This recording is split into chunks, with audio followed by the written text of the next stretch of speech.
بسم اللہ الرحمن الرحیم۔ السلام علیکم ناظرین، آج ہم قرآن پاک کی سورۃ الکافرون کا تعارف، ترجمہ، شان نزول اور تفسیر پیش کرنے کی سعادت حاصل کریں گے۔ سورۃ الکافرون قرآن حکیم کی 109ویں صورت ہے۔ یہ صورت مکہ میں نازل ہوئی اور اس میں 6 آیات ہیں۔ اس صورت کا ایک خاص شان نزول یا بیک گراؤنڈ ہے، وہ یہ کہ رسول اللہ صلی اللہ علیہ وسلم نے جب دین کے حوالے سے توحید کی دعوت دی تو آپ صلی اللہ علیہ وسلم کو آپ کے مشن سے روکنے کے لیے مختلف حربے آزمائے گئے۔ کبھی آپ کو ٹارچر کیا گیا، کبھی بدنام کیا گیا، کبھی مذاق اڑایا گیا اور کبھی جادوگر مشہور کیا، اور کبھی آپ کو تکلیفیں دیں۔ جب یہ سارے حربے ناکام ثابت ہوئے اور ان سب حربوں کے باوجود رسول اللہ اپنے مشن پر بھی ڈٹے رہے اور مسلمانوں کی تعداد میں بھی بدستور اضافہ ہوتا رہا، تو مشرکین مکہ کے مشہور سرداروں عاص بن وائل، ولید بن مغیرہ اور اسود نے ایک دفعہ رسول اللہ صلی اللہ علیہ وسلم کی خدمت میں ایک مصالحت کی پیشکش کی۔ انہوں نے کہا کہ آپ کے اور ہمارے درمیان اختلافات بڑھتے جا رہے ہیں اور مکہ مکرمہ 2 گروہوں میں بٹ رہا ہے، اور ان دونوں فریقوں کے درمیان بحث و مباحثہ اور تلخی تیز تر ہوتی جا رہی ہے، اور آپ پر ظلم و زیادتی بھی ہوتی ہے، تو آئیں ہم سب ایک بات پر آپس میں مصالحت کرتے ہیں۔ اس حوالے سے انہوں نے یہ تجویز پیش کی کہ جس خدا کی آپ دعوت دیتے ہو ہم بھی اس کی عبادت کرنے کے لیے تیار ہیں، لیکن اس کے لیے یہ ہوگا کہ ہم 1 سال صرف آپ کے خدا کی عبادت کریں گے اور کسی کی عبادت نہیں کریں گے، لیکن اگلے سال آپ ہمارے خداؤں کی عبادت کرنا، یعنی 1 سال آپ کا اور 1 سال ہمارا ہوگا۔ تو اس کے نتیجے میں ہمارے درمیان مصالحت ہو سکتی ہے اور لڑائی اور اختلافات ختم ہو جائیں گے۔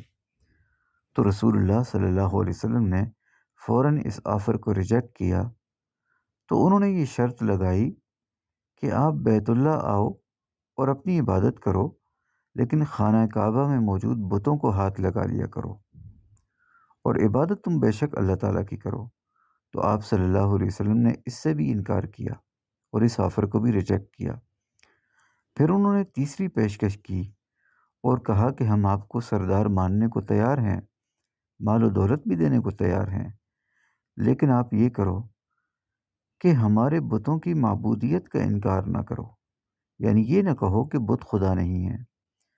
تو اس موقع پر پھر یہ صورت نازل ہوئی اور ان کو آفر کرنے والے مشرکین یعنی کفار کو یہ کہا گیا کہ آپ صلی اللہ علیہ وسلم کو کہا گیا کہ آپ ان کو جواب دیں اور یہ بتائیں کہ اے کافرو، تم جس کی عبادت کرتے ہو میں اس کی عبادت نہیں کرتا، اور بار بار دوہرا کر ان کو سمجھایا کہ یہ کوئی بزنس ایگریمنٹ نہیں ہے جس میں ایک فریق تھوڑا کوآپریٹ کرے گا، تھوڑا دوسرا فریق کوآپریٹ کر لے، بلکہ یہ ایک بنیادی آئیڈیالوجی اور بیلیف ہے، اور ایسا نہیں ہو سکتا کہ 1 سال ایک آئیڈیالوجی یا بیلیف ایک ہو اور دوسرے سال وہ چینج ہو جائے۔ اور اس میں 19-20 کا فرق نہیں ہے، بلکہ یہ دونوں فریق اپنے عقیدے، اپنی آئیڈیالوجی اور اپنے بیلیف میں 2 الگ الگ انتہاؤں پر کھڑے ہیں، کیونکہ توحید اور شرک بالکل اپوزٹ چیزیں ہیں۔ اور ان کو اس صورت کے ذریعے سے ان کی اس آفر کو بھی ریجیکٹ کیا گیا اور کہا گیا کہ تمہاری یہ پیشکش ناقابل قبول ہے اور تمہارا دین تمہیں مبارک ہو، ہم اپنے دین پر قائم ہیں۔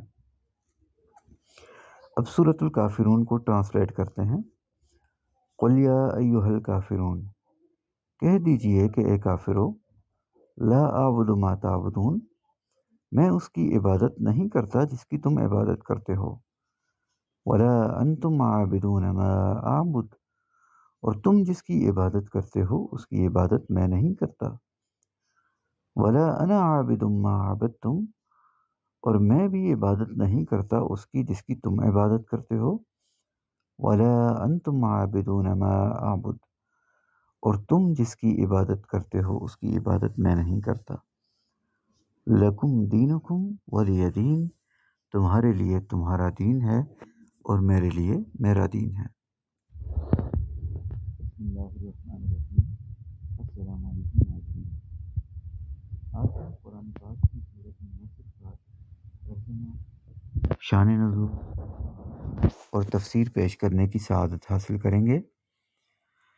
سورۃ النصر قرآن حکیم کی 110ویں سورت ہے۔ یہ سورت مدینہ میں نازل ہوئی۔ اس سورت کی 3 آیات ہیں۔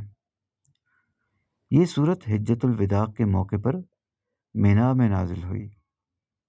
اس سورت کو سورۃ التودیع بھی کہا جاتا ہے، یعنی الوداعی سورت، کیونکہ یہ وہ آخری سورت تھی جو مکمل نازل ہوئی۔ اس سورت کا آغاز اللہ تعالیٰ کی مدد اور فتح کے اعلان کے ساتھ ہوتا ہے، جس کا اشارہ فتح مکہ کی عظیم فتح اور اس کے بعد کی ڈیولپمنٹس کے ساتھ ہے۔ یعنی 8 ہجری کو جب مکہ والوں نے مدینہ کے ایک قبیلے پر حملہ کر کے صلح حدیبیہ کے پیس ایگریمنٹ کو توڑ دیا، تو اس کے جواب میں رسول اللہ صلی اللہ علیہ وسلم نے مکہ پر حملے کا اعلان کیا اور بغیر کسی لڑائی کے مکہ فتح ہو گیا۔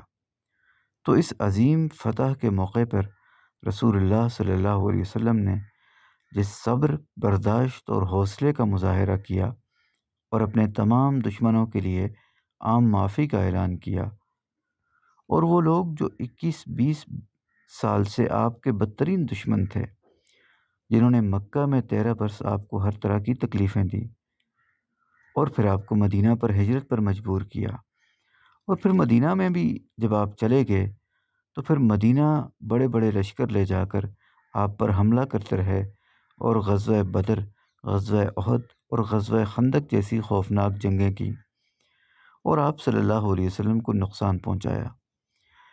لیکن آپ صلی اللہ علیہ وسلم نے ان تمام دشمنوں کو بھی معاف کیا۔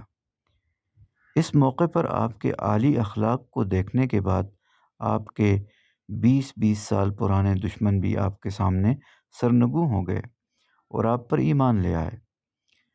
یعنی فتح مکہ وہ ٹرننگ پوائنٹ تھا جس کے بعد پورے عرب سے ہزاروں کی تعداد میں لوگوں نے اسلام قبول کیا، اور لوگ قرآن کے الفاظ کے مطابق فوج در فوج دین میں داخل ہونے لگے۔ یعنی پورے قبیلے ایک ایک دن میں آ کر اسلام قبول کرنے لگے۔ یمن سے ایک دن میں 700 لوگوں نے آ کر اسلام قبول کیا۔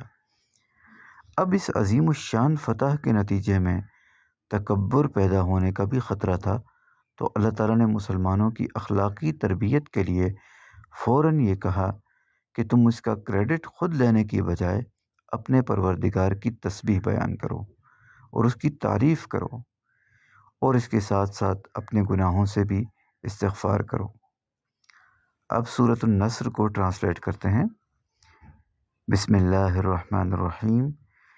اذا جاء نصر اللہ والفتح، جب اللہ کی مدد آ پہنچی اور فتح حاصل ہو گئی۔ ورأیت الناس يدخلون فی دین اللہ افواجا، اور تم لوگوں کو دیکھتے ہو کہ وہ فوج در فوج اللہ کے دین میں داخل ہو رہے ہیں۔ فسبح بحمد ربک واستغفر انہ کان توابا، پس تم اپنے پروردگار کی تعریف کے ساتھ اس کی پاکی بیان کرو، اور بے شک وہ توبہ قبول کرنے والا ہے۔